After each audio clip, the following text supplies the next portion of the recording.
Anim na demonyo ang sumapi sa babae na to. Siya si Annalise Michelle. Sobrang lungkot talaga ang nangyari kay Annalise Michelle. Kasi sa edad na 23 anyos, nawala na siya ng buhay.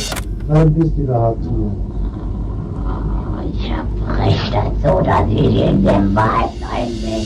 Bata pa lang si Annalise ay sobrang bait niya talaga na babae. Matulungin ito sa kanyang pamilya at napaka-religyoso nito pagdating sa Diyos. Subalit, makalipas ang ilang taon, nagkaroon ng sakit si Annalise. Siya ay nakaranas ng malalang seizure. At sabi ng mga doktor, siya ay na-diagnose ng psychosis. Nagkaroon ito ng temporal lobe epilepsy. Kaya pinainom ito ng mga gamot si Annalise sa kanyang sakit. Ngunit mas lalo itong lumala ang kanyang sakit. Nakakarinig daw siya ng mga boses ng mga demonyo. Nakakarinig daw si Annalise ng katok sa pintuan. At hindi lang si Annalise ang nakakarinig nito, pati na rin ang kanyang kapatid. Nilapitan ito nila at nagulat sila sa mga nangyari. Kasi wala naman tao pagbukas nila. Pero meron ding naririnig si Annalise na hindi naririnig ng kanyang mga pamilya. At yun ang mga bulong ng mga demonyo sa kanya. Nagkaroon siya ng mga hallucination. At higit sa lahat, nakakita daw siya ng mga elemento na mapupula ang mata. Ikinonsulta ulit si Annalise sa doktor. At sabi ng doktor na diagnose na si Annalise sa sakit na schizophrenia. Dahil sa mga hallucination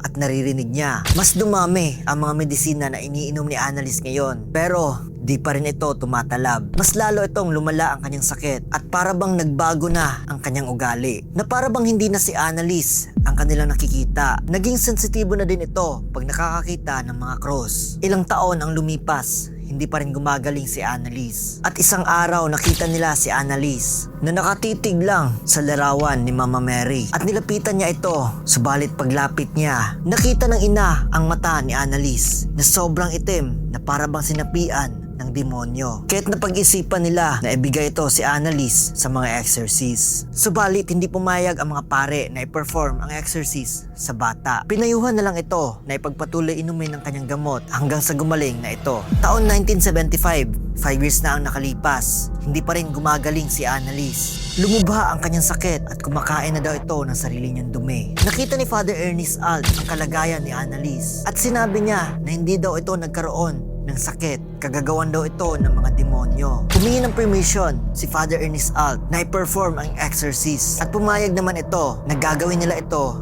ng patago at walang nakakaalam. Ipaparinig ko sa inyo ang aktual na boses ni Annalise noong siya ay na-exorcist ng mga pare. Medyo disturbing ang maririnig nyo. Mga pagsigaw at boses ng demonyo ang maririnig nyo. Die Schwester müsste ihn in der Abendkleidung sehen.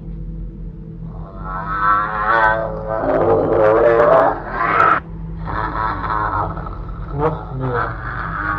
Nein. Noch mehr. Wann bist du überhaupt hier?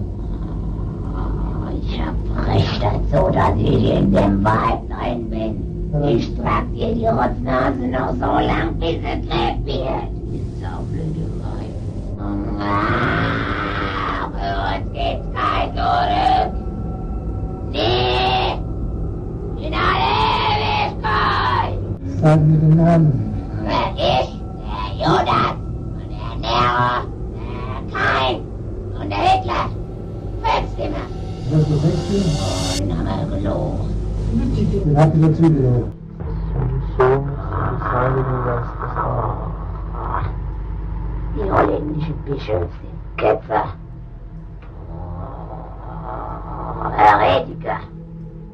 So, den Papst untreu ist. Unsere Kammern seid alle wieder.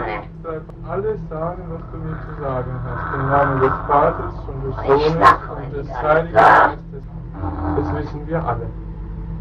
Du hast noch nicht alles gesagt.